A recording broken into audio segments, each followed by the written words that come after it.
Isang mapagpalang araw po sa inyo lahat. So tuloy po tayo sa ating paglalakbay, no? At sa ating misyon. So sa isang palad mga tol ay noong pagbalik ko doon sa hinihintayan nila Dave ay biglang may dumating po na mga kalaban at naambos po kami. At di na ako nakapag-video dahil nga sa hindi natin inaasahan mga pangyayari. At huwag po kayong mag-alala mga tol, si Dave at saka si yung dala naming bihag na si Brad Arnil ay kasama po sila ngayon ni Dave. At nagkausap po kami saglit at may tinuro po sila na area kung saan po kami magkikita o magtatagpo. Ang sabi ni Dave sa amin ay maghihintay po sila sa akin dahil hindi naman masyadong malayo yung area na kinalalagyan ko ngayon. Ang problema lang ay marami pong kalaban na nakaharang o di kaya nagpapatrolya sa area na ito, kaya patuloy pa rin po ako.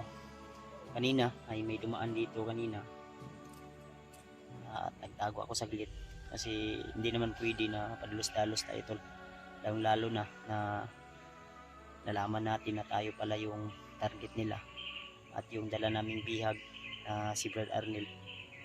So pasensyahan nyo na tol kung minsan talaga ay matagal tayo maka-upload ng video, hindi tayo maka-upload agad dahil yun na nga, dahil sa ano talaga tol, mahina talaga yung signal at yung cellphone natin minsan ay nalulubat, kaya kahit wala kaming kamera na on tol o ano po yung mga nagkaganapan o nangyari, ay patuloy pa rin kami sa aming paglalakbay dahil naniniwala po ako na maililigtas namin yung pamilya ni Dave, lalo na yung anak ni Dave, dahil lalo na ngayon sa sitwasyon ngayon na pati yung bihag namin na si Brad Arnil ay target din nila. Isa po yun sa gusto nilang makuha, kaya kailangan pangangalagaan din natin yun dahil yun po yung magiging gabay o susi natin para marating natin yung sinasabi niya na kung saan po dinala yung pamilya o mag-ina ni Dave mga tol. So diyan tayo galing sa baba kanina habang yung mga kalaban ay dito dumaan.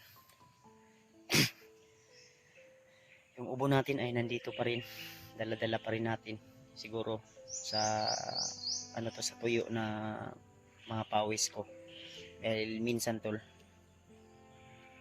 ay talagang maaabutan talaga kami ng ulan dito sa bundok at matagal tayo makabihis, lalo na yung ano ko ngayon, yung damit ko na extra nandun kay Dave, dahil nga yung bag natin ay hindi pa natin nakikita hanggang sa ngayon.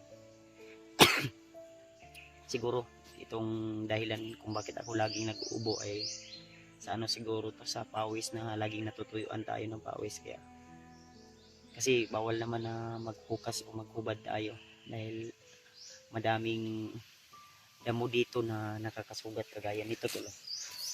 Ito pag dito sa bundok ay hindi lang Dapaw o Makati kundi nakakasugat din ito. Matalas to ito, matalas po ito tol, parang blade po ito kung nakakadikit sa yung balat po ito, lalo na kung sensitive yung balat mo ay masusugatan ka talaga agad. Kaya umaasa pa rin ako tol na mailigtas natin yung pamilya ni Dave, lalo na marami tayong problema ngayon at gusto ko sanang bumaba. Ang problema lang ay hindi ko pa po natupad yung mission ko at kailangan ko pang magtiis, maghirap, lalo na sa sitwasyon namin ngayon, mahirap makababa agad-agad. At gusto ko sanang magpahinga kahit lang araw para makapag-relax at pakondisyon balik yung ubo ko para mawala na rin. dahil siguro sa panahon to at kailangan kong magbili ng haplas. Ang problema lang sa tindahan na pinupuntahan ko ay wala silang tinda na haplas. Pero kung sakaling man makahanap tayo ulit ng pwede nating mabilhan ng baka may haplas sila na extra maano natin, magamit natin. So, kaya patuloy pa rin tayo tol, at i-share niyo po ang video na ito sa aking ibang kasamahan, lalo na kay Larry Mart. At balita natin si G-Ward ay nakababa na, no? At salamat din tayo na ligtas po siyang nakauwi sa kanyang pamilya, lalo na yung pamangkin ko ay sa kanyang kaarawan. At balita ko rin na si mama ay nagkasakit ngayon, kaya nanghina yung katawan ni mama dahil ubo din, at may kasi si mama may bali din sa abaga nung nadisgrasya siya. Kaya gusto ko sanang bumaba, pero ang problema ay nandito pa tayo sa bundok. Wala daw din silang pagkain doon, konsumo. Kaya dinasal ko na lang tol para magiging okay na yung katawan ni mama. Ako nag-alala po talaga ako dahil sila mama ay matanda na rin. Kaya ipag-pray nyo lang po ako tol, ipag-pray nyo lang po na magiging okay na po yung mama ko, may balik na po yung dati niyang sigla. Kaya sana ay magiging successful yung mission natin dito sa paghanap natin sa pamilya ni Dave. Lalo na medyo matagal-tagal na rin tol na nandito tayo sa bundok, at namimiss ko na rin po yung mag-ina ko dahil ilang araw tayo dito, pero lumalaban pa rin kasi may pangako po tayo sa ating kasama na ililigtas natin yung pamilya niya. Kaya tiis lang, alam ko na ang lahat ng ito ay may hangganan o may katapusan. Kaya tuloy tayo tol, at salamat nga pala sa inyong walang sawang suporta sa akin tol, at pagmamahal sa akin, lalo na sa mga sulit nating taga-suporta at taga-subaybay na hindi nagsasawa na suportahan pa rin ako tol. Kahit medyo mahina man yung mga views natin ngayon, ang mahalaga ay makapag-upload pa rin tayo at may mga nanonood pa rin. Tuloy pa rin tayo tol, dahil alam ko na nandyan pa rin po kayo, laging nakasubaybay sa aking mga upload o video na ina-upload. Kaya saan ko i-share nyo po ang video na ito tol, i-like nyo po kung sakaling man mapadaan po ito sa inyong mga kanya-kanyang YouTube channel. Dahil malaking tulong na po yun sa akin, yung isang like, isang share ay napakahalaga at napaka-importante po yun. So, tuloy pa rin tayo tol. Sinundan ako kanina dito papunta yun tol, at yung usapan namin nila Deep ay maghihintay daw sila sa, iwan ko kung anong puno yun, mangga ba yun o puno ng kawayan, pero marami kasing kawayan dito na puno tol, kaya kasi mahina talaga yung signal. Kaya lang, sa number lang ako ni Dave nakakontak, kasi sa messenger na kontak ko rin siya, pero hindi masyadong mahina yung signal talaga. Ito tol, ito yung tinatawag dito na daat, iwan ko sa Tagalog kung ano ito. Pag-i-comment na lang po tol kung anong damo ito. Daat to sa Bisaya, dito sa amin sa bundok, makikita namin dito. Yan yung tawag sa mga makatatanda.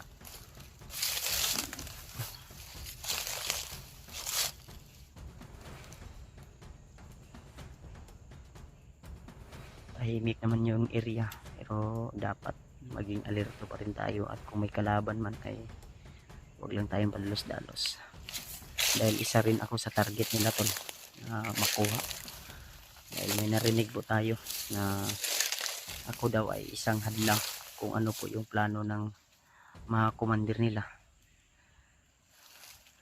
Kaya nag-iingat din po ako para sa kaligtasan ko, dahil alam nyo naman na may pamilya din ako, may anak din ako na naghihintay sa akin pag-uwi.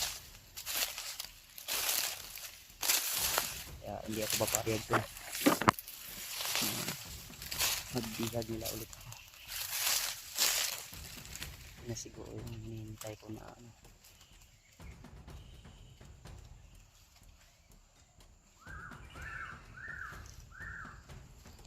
May kalaban sa unahan. Siguro yung kalaban na inano ko kanina, sinusundan sa unahan.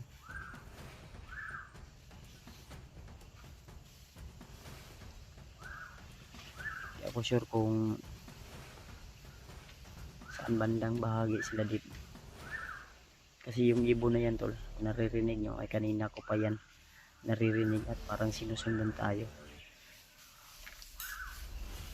Kasamang uwak pa yan.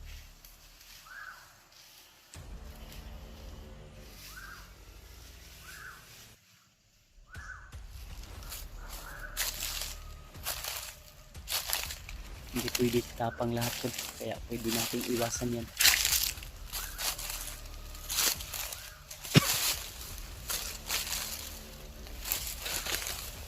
Dito na may kalayuan naman yan, hindi naman masyadong malapit yan. Kaya iwasan natin yan. Dalawa to kanina eh. Parang dito papunta yung ano, lakad niya.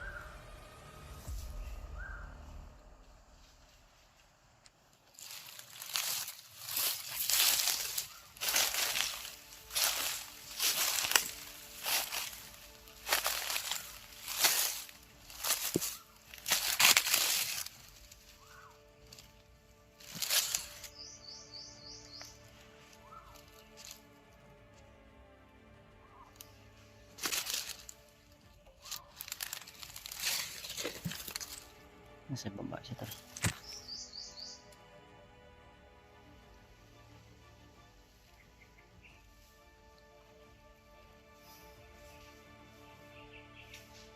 May hinihintay siyang kasama tol.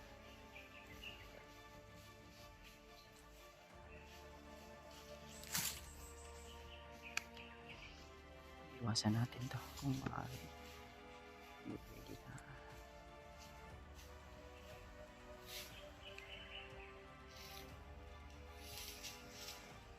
Ito na, nakatago tayo dito.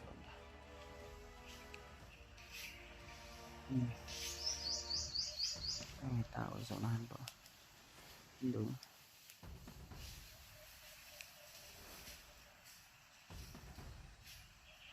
Gumagalaw yung ano doon.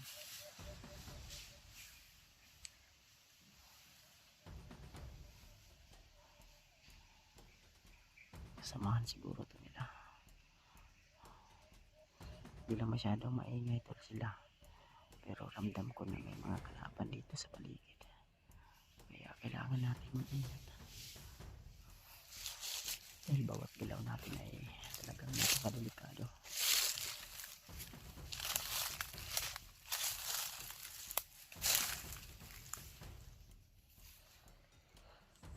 Ang inaalala ko lang sila din kasi si Jeep ay wala pang talagang karanasan sa pakipaglaban at paggamit ng mga orasyon.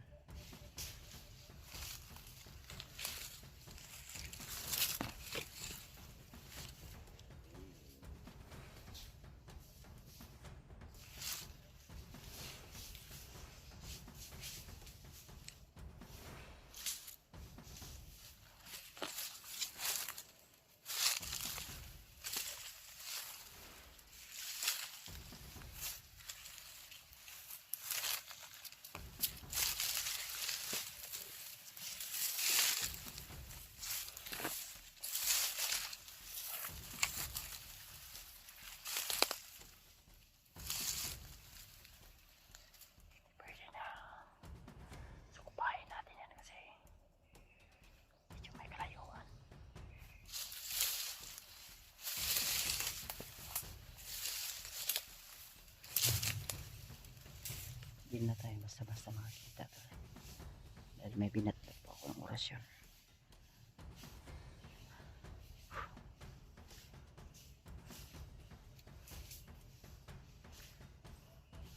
Napipil nila na may kalaban dito pero hindi na tayo makikita.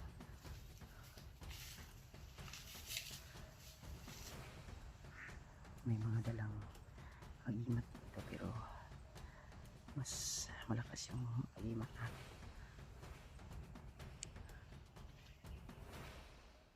Kaya kung may pagkakataon na masunggaban natin to, meron pang isa doon, nasa baba.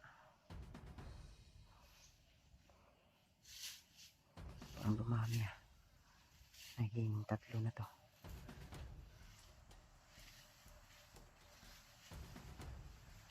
Yan yung sinasabi ko na hindi pwede na dalos tayo dahil sila marunong dito magmatyag.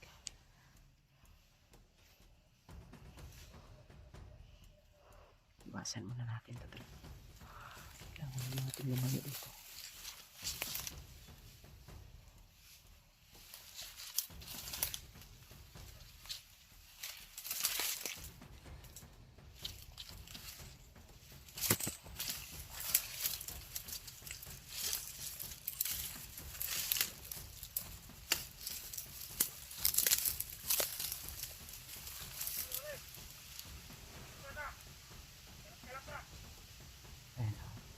Parang may dumating na commander na nagkukuman sa kanila na kailangan daw nilang magkalat-kalat. Parang may tao pa sa unahan to.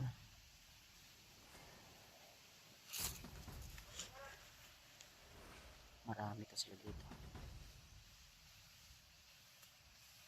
Hindi lang tayo sure dahil lang yung iba din natin nakikita kasi masukal yung area.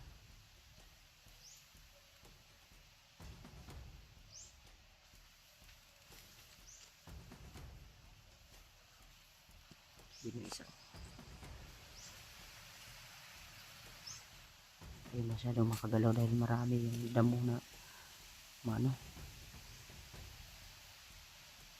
pag malakas yung hangin pwede akong maglakad dahil hindi na ma-detect na mayroon ako dito.